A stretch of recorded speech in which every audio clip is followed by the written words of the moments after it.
और संत कबीरनगर से खबर, जहां पर एक चौंकाने वाला मामला सामने आया। पिछले दिनों एक शख्स ने अपनी पत्नी की शादी उसके प्रेमी से करा दी, लेकिन अब इस मामले में एक और मोड़ आ गया है। अब वही महिला अपने पहले पति के पास लौट आई है।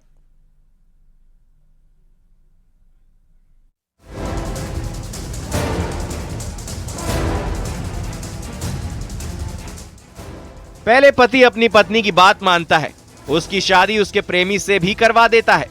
पूरे गांव के सामने प्रेमी ने महिला की मांग भरी। शादी के बाद वो उसे अपने घर भी ले गया, लेकिन महज 4 दिन के बाद महिला अपने पहले पति के पास लौट आई। संत कबीरनगर से आई ये तस्वीरें सोशल मीडिया पर पूरी तरह छाई रही हैं। लेकिन अब इस कहानी में एक ट्विस्ट सामने आया है। महिला अपने 2 बच्चों को छोड़कर अपने प्रेमी के साथ चली गई थी। वहीं उसके पहले पति बबलू ने बच्चों की जिम्मेदारी भी खुद ले ली थी। उसने अपनी पत्नी राधिका से कहा था कि वो उसके रास्ते में नहीं आएगा। इसके बाद तो पूरे इलाके में इसी बात की चर्चा सबसे ज्यादा हो रही थी। राधिका अपना घर प्रेमी विकास के साथ बसाने तो गई थी, लेकिन विकास की मां को ये पसंद नहीं आया। बबलू के साथ दोनों बच्चे रह रहे थे, जिससे बबलू की जिम्मेदारी काफी बढ़ गई थी। विकास की मां बबलू और उसके बच्चों का दर्द नहीं देख पाई। उन्होंने अपने बेटे विकास को भी काफी समझाया। इसके बाद उसने घर आई दुल्हन राधिका को उसके पति बबलू के घर वापस भेज दिया। वही बच्चन का मुँह देख के हम लोग भेजाए। अच्छा। विकास हमारा लड़का। अच्छा। हाँ, अपन लड़कन के अपनो जहर माँ खा के कर रहे लड़कनों के, हमन के दया आई लड़कन के ऊपर, हमन के कुछ तामस भेजाए। घनघटा थाना क्षेत्र के कटारजोत गांव का ये पूरा मामला है। बबलू ने राधिका को दोबारा स्वीकार कर लिया। इस मामले को लेकर गांव में पंचायत हुई और तय हुआ कि बबलू अपनी पत्नी का ख्याल रखेगा। इनकी शादी जबरदस्ती कराई गई है और हमें कुछ दिन के बाद पता चला ये निर्दोष है। हम इनको अपने साथ लेने जाते हैं। दिनांक 28 तारीख 3रा महीना 2025। इसके बाद इसके ऊपर अगर कोई गलत काम कोई करेगा तो उसकी जिम्मेदारी हम होंगे। कोई कष्ट भी आएगा इनके ऊपर तो उसकी सारी जिम्मेदारी मेरी रहेगी। बबलू की शादी साल 2017 में गोरखपुर से हुई थी। शादी के बाद गृहस्थी ठीक चल रही थी। बबलू और राधिका के 2 बच्चे भी हो गए। दोनों का 7 साल का बेटा और 2 साल की बेटी है। बबलू परिवार के भरण पोषण के लिए ज्यादातर घर से बाहर रहता था। उसकी पत्नी का गांव के रहने वाले युवक विकास से प्रेम प्रसंग हो गया। दोनों ने शादी करने का फैसला ले लिया। जब इस बात का पता बबलू को चला तो पहले तो घर में कलह शुरू हो गई, लेकिन उसकी पत्नी अपनी जिद पर अड़ी रही, जिससे बबलू ने उसकी शादी करवा दी। लेकिन अब राधिका उसकी जिंदगी में दोबारा लौट आई है। उसे राधिका से कोई शिकायत नहीं है। मां के लौट आने के बाद बच्चे भी खुश हैं। संत कबीरनगर से न्यूज़ 18 के लिए अमित अग्रहरी की रिपोर्ट।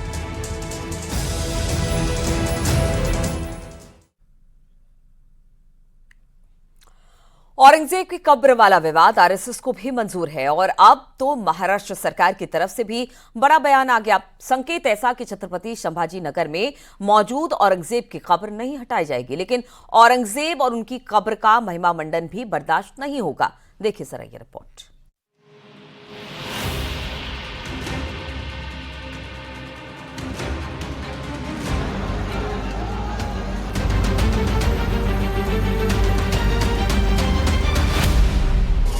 औरंगजेब आलमगीर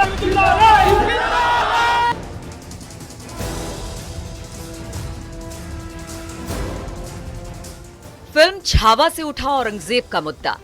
आक्रांता के महिमा मंडन से होते हुए उसकी कब्र को हटाने की मांग तक पहुंचा और ऐसा समय भी आया कि सैकड़ों साल से अमन पसंद शहर नागपुर जल उठा।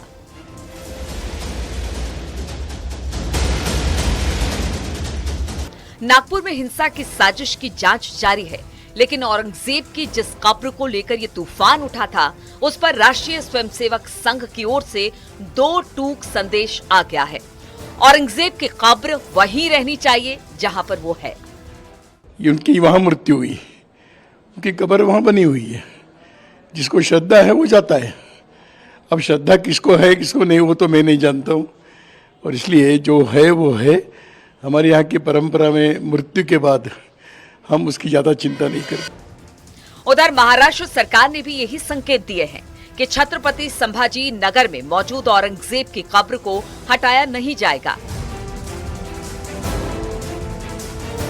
बघा, आमची भूमिका अतिशय स्पष्ट आहे की ही जी काही कबर त्या ठिकाणी आहे ही ASI ची प्रोटेक्टेड कबर आहे.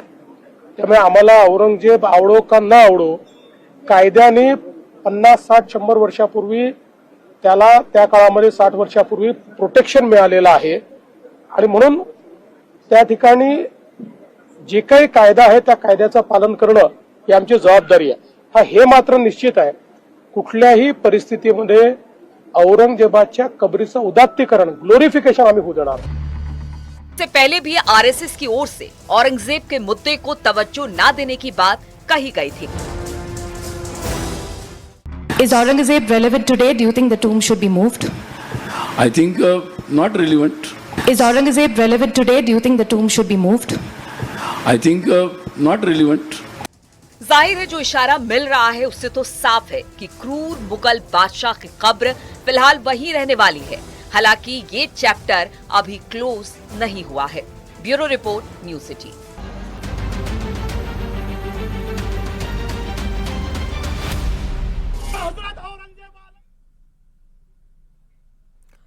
मुजफ्फरनगर से एक अजब गजब मामला सामने आया. यहाँ एक नवविवाहिता महिला को ससुराल में एंट्री नहीं मिली तो वो ससुराल के बाहर ही धरने पर बैठ गई.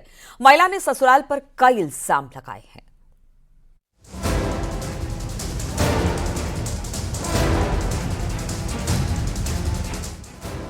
अपने ससुराल के बाहर नवविवाहिता अपने परिजनों के साथ धरने पर बैठी है. उसका कहना है कि उसे ससुराल वाले घर के अंदर नहीं आने दे रहे, टेंट लगाकर ही बाहर धरना दे दिया. नवविवाहिता शालिनी का आरोप है कि ससुराल पक्ष ने 50 लाख रुपए के दहेज की मांग की है, जिस वजह से उसकी ससुराल में एंट्री बैन कर दी गई है. शालिनी अपने ससुराल के बाहर गेट खुलने का काफी देर तक इंतजार करती रही और जब दरवाजा नहीं खोला तो अब शालिनी अपने परिजनों के साथ ससुराल के घर के सामने टेंट लगाकर अपने परिजनों के साथ धरने पर बैठ गई. ये मामला सोशल मीडिया पर भी जमकर वायरल हो रहा है और चर्चा में बन गया है. ये A to Z कॉलोनी है, बड़ा पॉश इलाका है और यहीं पर ये मकान है जहाँ पर शालिनी की शादी हुई थी. शालिनी बुढ़ाने की रहने वाली है और यहीं पर इसकी शादी हुई थी. शादी होने के बाद अब कुछ ही दिन बाद यानी कि 12 फरवरी को शादी हुई और शादी के कुछ ही दिन बाद जब शालिनी अपने घर पर लौटी तो बैग देख सकते हैं शालिनी का, कपड़ों से भरा हुआ बैग गेट के बाहर रखा हुआ है. काफ़ी प्रयास किया, कई घंटे बीत चुके हैं, गेट नहीं खुला और ना ही ससुराल वालों ने इसको अंदर एंट्री दी. दरअसल मुजफ्फरनगर के बुढ़ाना की शालिनी की शादी फरवरी के महीने में हुई थी, जिसके बाद पति के साथ हनीमून के लिए इंडोनेशिया में बाली द्वीप की ट्रिप पर भी गए.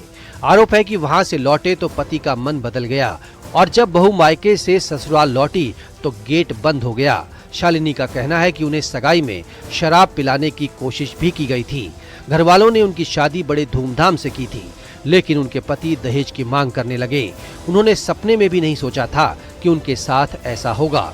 वहीं शालिनी का कहना है कि उन पर तरह तरह के इल्जाम भी लगाए जा रहे हैं.